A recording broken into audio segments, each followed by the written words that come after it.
Hi guys, welcome to another episode. In this episode, I'm going to show you my journey building this new desk.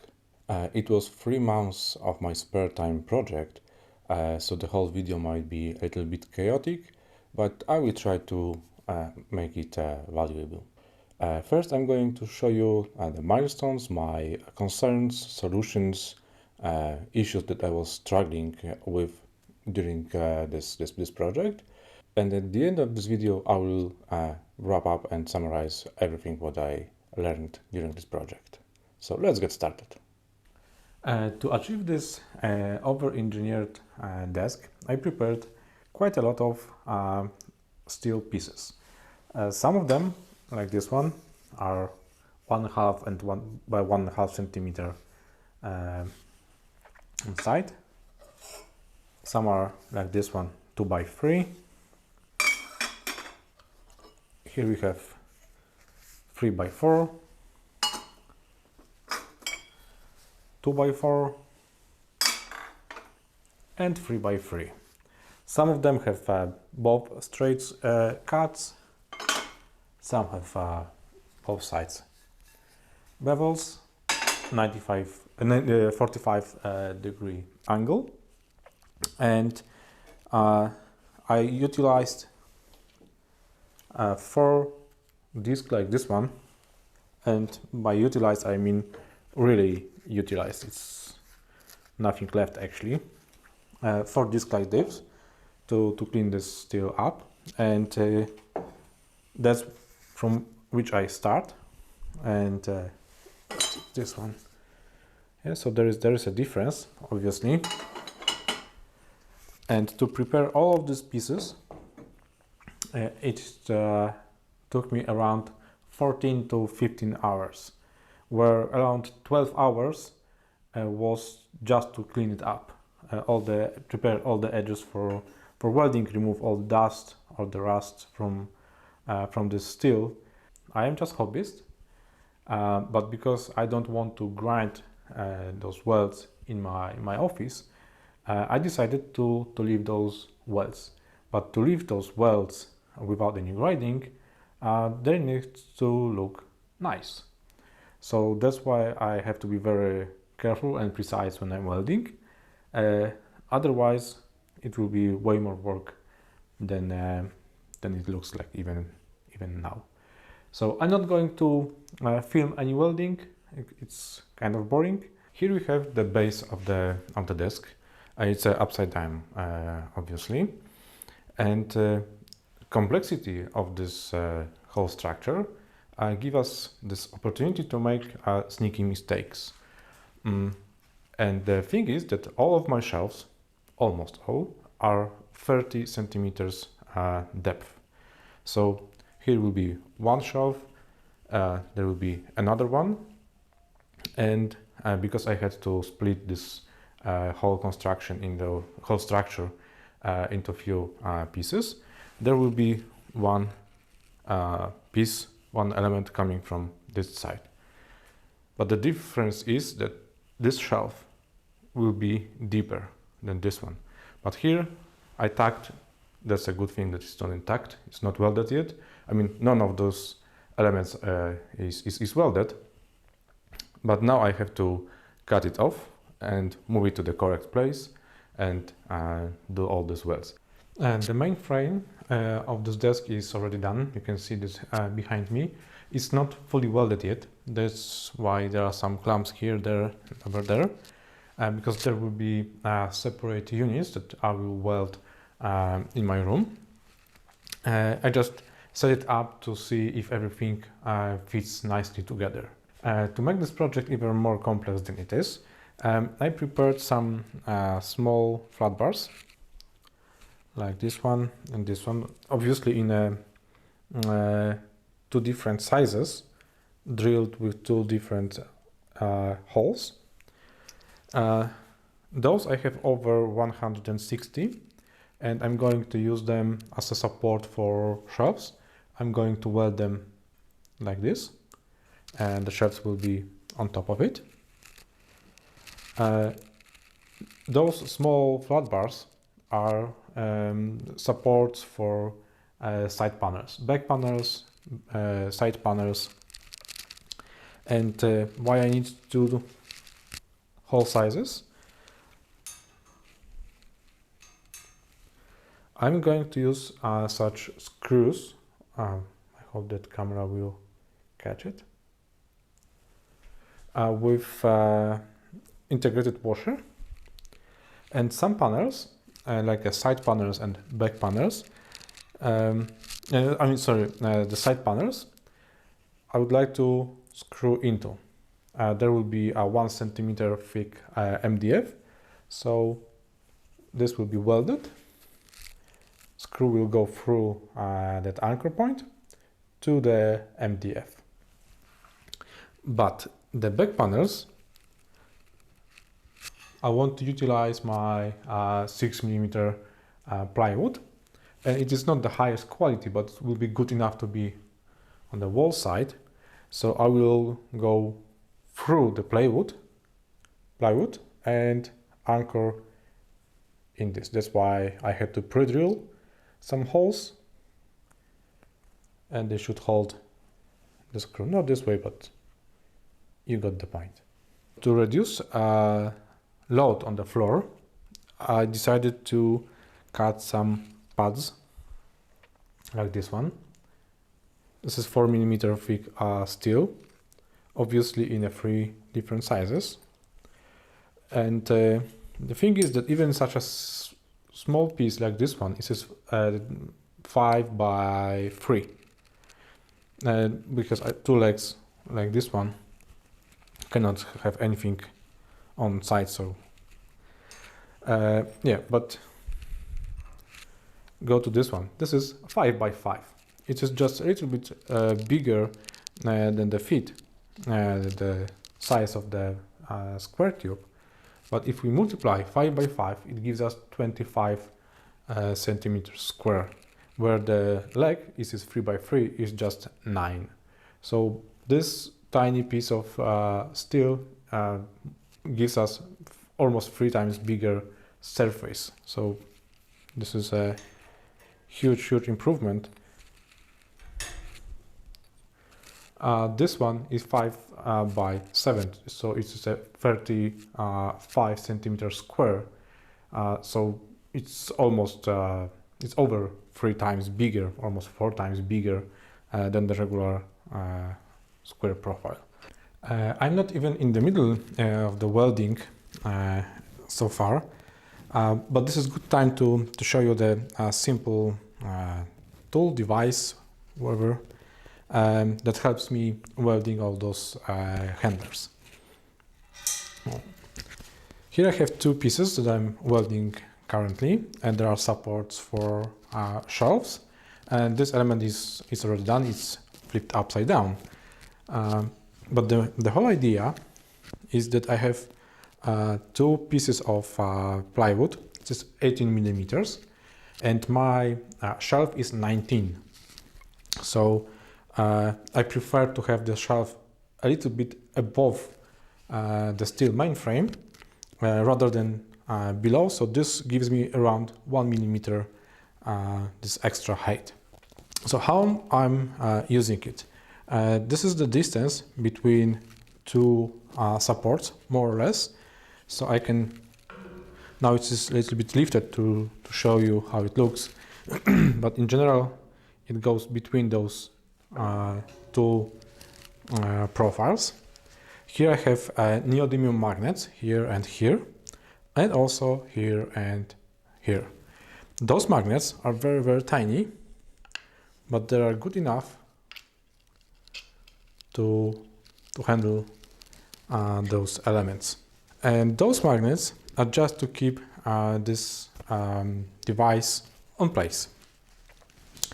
I drilled through the plywoods, yeah, so it is through, and that's because neodymium magnets are very sensitive to high temperatures, so welding can damage them, and these holes are just to let me pull them out and then replaced by a new one.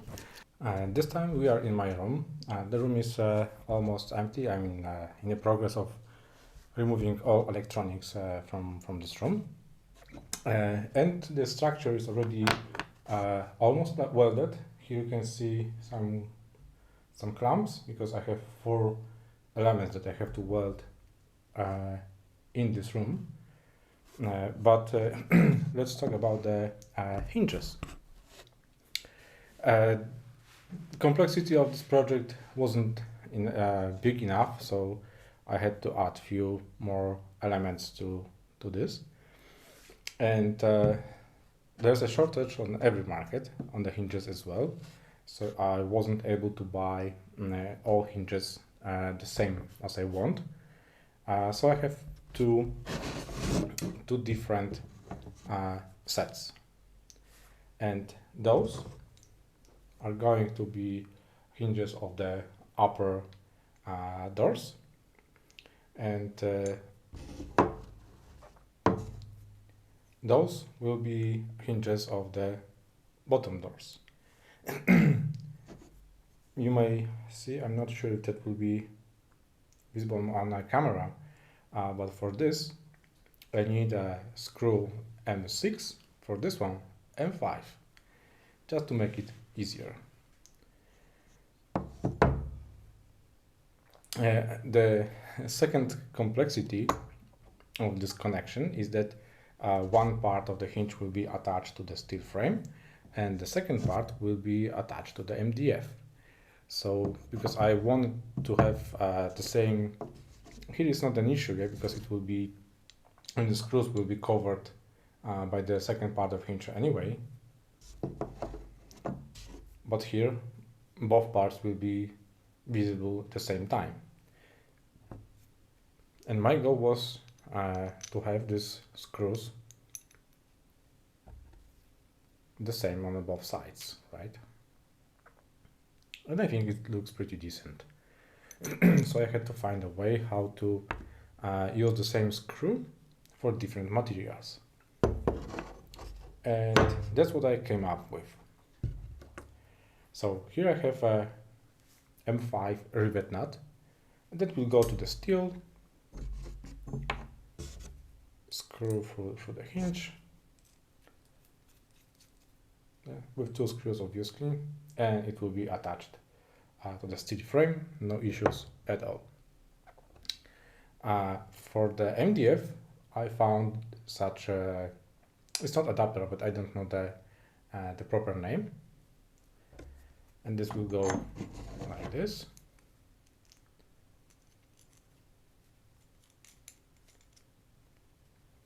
And this also should be fine. This is 13 millimeters long. The board is 19, so I have plenty of room, and that's how it will look from the back side. So, but for this one, I had to use a bigger screw. It's a M6, and again, for the steel frame, the same, just a bigger rivet nut. It works fine. But for the wooden part, I figured out that there are more options available, at least on those sizes and the markets I have access to. And here I have similar to that one adapter, and this one is 15 millimeters long, so it can go like this.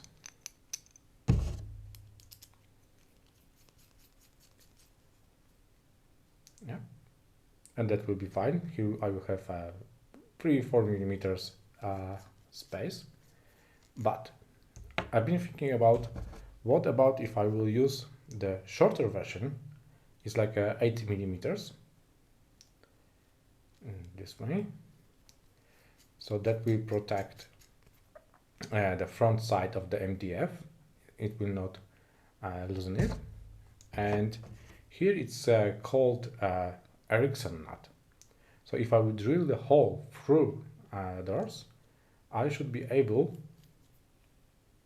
to squeeze this MDF between this hinge and that rivet nut. And also it will be held in this by this part as well, and that looks stronger, but my experience with MDF doors is zero, so we will see.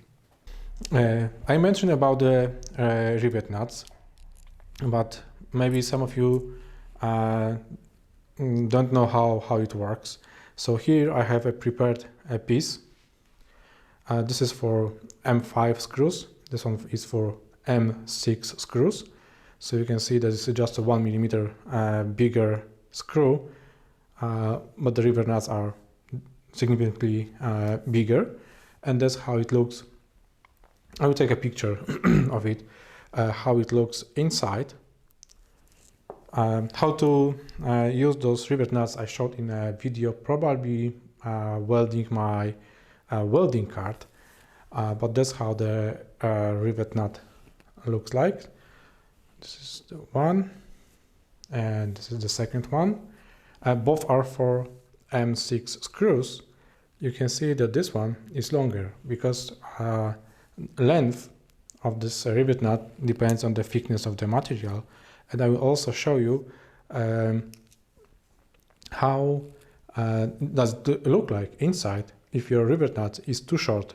This is a 3 millimeter thick wall, and I used proper rivet nuts, which are for from 2.5 up to 5 millimeters, and the second one is that ends at the 2.5, so it's like a half millimeter too short, but you will see the difference between.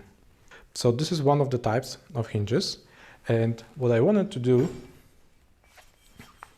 is to make the upper part of the hinge flat with the top of the shelf. Yeah, assume that this is the supporting bar. But if we turn other side, there was my concern if the gap between the edge of the board, which will be here, the doors, and those holes, which are not small, I had to use number 8 drill. Will not be those holes will not be too close to the edge, and they will not rip off from the MDF. So that's why I did a proof of concept. I have this is a little bit thinner piece, but that's the kind of scrap of MDF I had. So this is 10 millimeters, but the doors will be 19 millimeters. But material stays the same, so concept will be more or less the same. It can be stronger, not weaker, right? And because my experience with MDF is pretty low, so I started with this one. I pre-drilled 2 holes for this hinge to see if I can just rip it off. And drilling is fine. It just generates a lot of dust, but that's something I can deal with. But here you can see that it damages the whole MDF. Yeah, it is completely broken. And that was not by drilling, not by trying to rip off the hinge. It was just when I was screwing in this adapter, don't know the name. So I knew that this approach will not work. Yeah, I have to figure out how to make it. And I came out with this scraps. You can see this, there are scraps of plywood, and I drilled a hole. Yeah, so one is at the bottom, one was on the top, yeah, like this, and then the bottom as well. It was clamped with the clamps, and it works. Yeah, so since then I knew that I have to use some sort of tool to squeeze, to clamp this MDF to be able to safely screw in those adapters. And now they are removed from this because I need it for something else. But I had 2. In my prototype, I had just one hole, and I very quickly realized that I need to have two clamps, and setting up these clamps twice takes a lot of time. So here I came up with the adapter I used for the rest of this, actually for all the other holes. And here I have one set for this screw, and like this, right? So in a one shot, one clamping, I can make two holes, two screws, and it works perfectly fine. You can see there's another set of holes, and this second set is for the other hinge, and it is a little bit smaller with the smaller screws, so that's why the holes are a little bit smaller. That holes cannot be too big, otherwise it will rip off this part of MDF around that is not properly supported. Having those elements, those adapters screw in, I also attached the hinge. I tried to rip it off, and there is no even slightly difference. I mean, nothing was damaged here at all. So I decided that I can do this in this way, and in this way I drilled all holes in the steel frame and in the doors. So that's how it will be, and that's how it looks like. It's almost done. So here we have on the left side two doors. It is not done yet because, as you can see, there is nothing that keeps this door in a position. Yeah, that's how it works. Upper, and this is this set of hinges, the smaller one. Let's go lower. Here I don't have handlers yet, yeah, but that's how it looks here.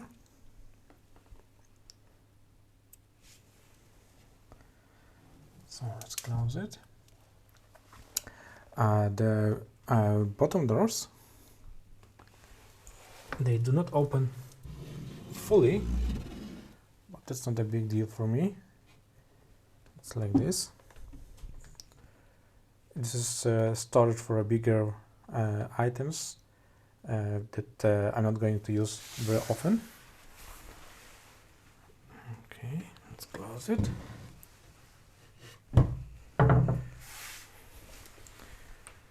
Let's go to the other side. Here are two holes, because they will be closed without doors, but fixed panels. Oops, this way. And the same here. There are some books already here and there. Okay, let's turn a bit. There are smaller doors. And this one above my main desk. And that's the first hole I drilled to see how it will work. And it seems that this hole size is fine. So I'm going to drill holes all over the doors, in every single doors. And here you may see that this misaligned, so I need to make those holes aligned. The same is the upper doors. So that's how it is. And here I have traditional doors, and this is storage for my backpacks.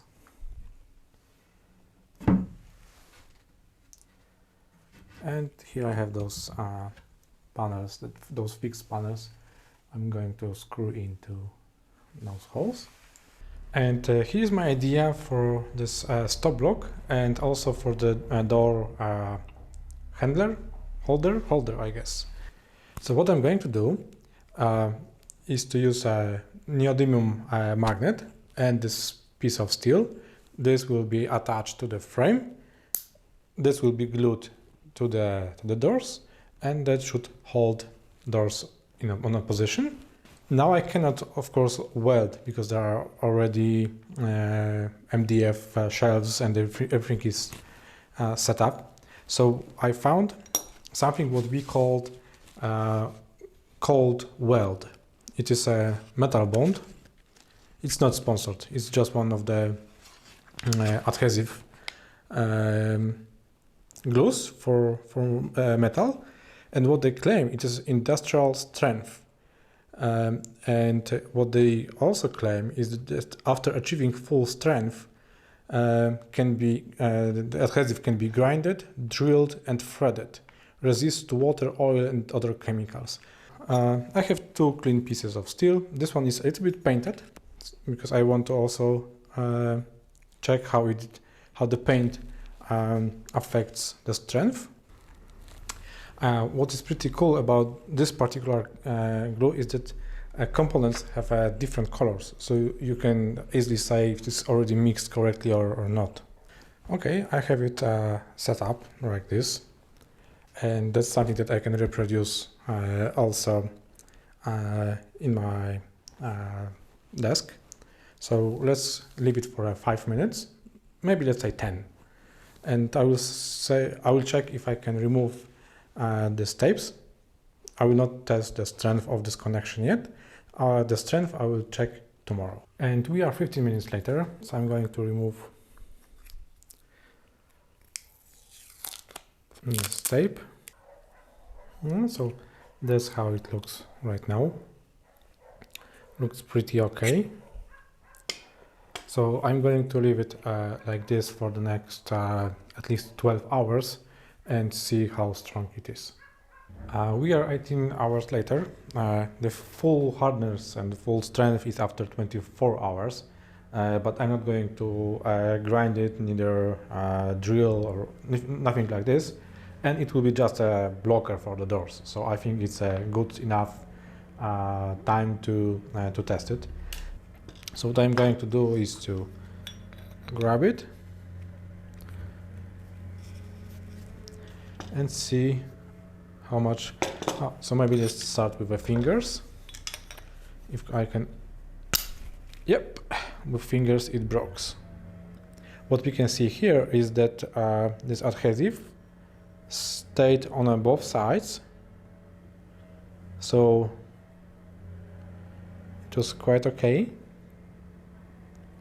The leverage was also quite big. I guess that it will be strong enough to hold this magnet. Maybe I will, because there will be a corner, so probably I will add also glue the bottom like this, so it will be glued from both sides. Yeah, that's how it should work. After I broke that setup, when I had glue on the thinnest part, glued like this, and just because I broke it doesn't mean that the test failed, because the purpose of the test was to see how strong this connection is, not if I can break it. That's the second configuration I'm going to test. So we have glue on the long side and on the short side.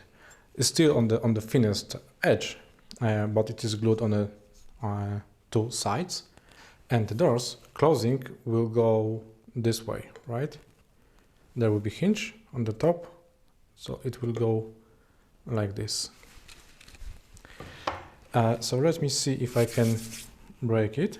And the same. First, I will try to break it using just hands. And maybe I will start from the bottom, not from the weakest point, which will be this very corner. That's pretty strong right now. Yeah, from this side I cannot break it, my hands only. So let's improve the test device. Yep, this way I can break it. Still, it doesn't mean that the test failed. From my perspective, this connection is pretty strong. It's even stronger probably than I need. It's stronger than MDF that I'm going to use as doors. There's a one place in my desk where I will have to glue this element on this short edge. And because this simple single element configuration is not as strong as I would need, I'm going to glue two pieces together so it will over double the width of it, and this probably will be even more than twice as strong as does the single element. So that will be just a one place where I will have it. In all other places I'm going to glue element in a corner. As you might see, it wasn't an easy project due to lack of experience, lack of tools, lack of space, and lack of everything. But finally, it's done. It looks pretty okay, so that wasn't that bad. What I have learned during this project is that flat bars are never flat, square profiles are never square. The desk is obviously over-engineered. I could use thinner walls to reduce the weight of this whole structure. But overall, I'm pretty happy. What I'm also happy is that I start designing this project, especially the height of the desk, reading some books about the furnitures. On the left side, you can see my old desks, and they are around 10 centimeters higher than this one. And that was one of the reasons why I had some pain in my in my arm, and that's why this is lower. I am not a skyscraper, so I had to adjust the height of this desk to my height. Otherwise, using that one is quite non-comfortable as it should be, as it can be. So this is very important lesson. Make furniture for you, for your height, for your needs. Another thing is to compensate a lack of tools, space by some affordable solutions. And for example, I don't have a proper welding table, and the floor in my garage isn't flat because it's garage, so there's a slope in more or less 2/3 of the length. So I cannot rely on any levels transferred from the floor. So I found this little fellow very useful. It's not sponsored, and that allowed me to transfer angles from the one element to another one, even across big lengths, big distance. So I knew that these elements that I'm welding are parallel or square, depends what I needed. Yes, so this is pretty affordable. Maybe it's not extremely cheap, but it's way cheaper than a welding table. It's not a replacement, obviously, but I really recommend something like this. The thing that I underestimated is a light. I thought that the lights I've got in my garage are good enough, and I was wrong, and that causes me quite a lot of frustration. And the problem is that when I was welding angles and the light was coming from the walls, it was dark there, and I had one or two welds where I just missed a corner just because I couldn't see it at all. So that's something that I really undervalue, and that's something that I need to improve in my garage. I mentioned that the flat bars are not flat, square tubes are not square, but also this MDF. Now you may see that this is quite flat. There is no hop between two countertops, and that's because I glue it up. And I thought that this material is straight, as it's artificial, so there is no anything like internal tensions or wherever as we have in a wood. And I was wrong. It might be due to quality of this MDF that I bought. Maybe it's just how it was stored. No idea. This is my first project with MDF, and do not rely that it will be perfectly flat, because it might not be. Yet another thing that I would do differently working on this project like this are hinges. We know that there is a shortage on every single market, but that's not the biggest issue. The biggest issue is that I didn't know the market of hinges for furniture. So I didn't know what is allowed. And when I weld the whole structure, I knew the material I will use for the doors. And then I start looking for solution for what I prepared. Finally, of course, I can open and close the doors. I used magnets. I'm not sure. I used magnets to hold doors closed, and that works perfectly fine. But I couldn't find any solution to keep the doors open, and all that I found are for these regular doors, and they're extremely deep, extremely wide. That's not what I wanted. For now, I have to hold this by hand. I didn't solve this issue. Maybe I will not. We will see. There are for sure many things to improve. Some holes probably in this countertop for cable management. But first I will start using this desk, and then I will see what I really need. And the very last thing is the size of this desk. I'm very happy of the size because it gives me a lot of space. But it was a little bit too big for me. I know that I said exactly the same welding the main post for my stairs, but this one, it was very, very challenging. First I had to split this into a few smaller pieces to fit my doors, corridors, and everything, to be able to transport this to this room. And because of this, I had to do welding in this room. So it was also quite challenging, and keeping everything square, parallel, flat is not that easy, especially with my experience and tools that I have. So probably the next, if I would do this again, I would weld them as maybe 2 or 3 standalone pieces.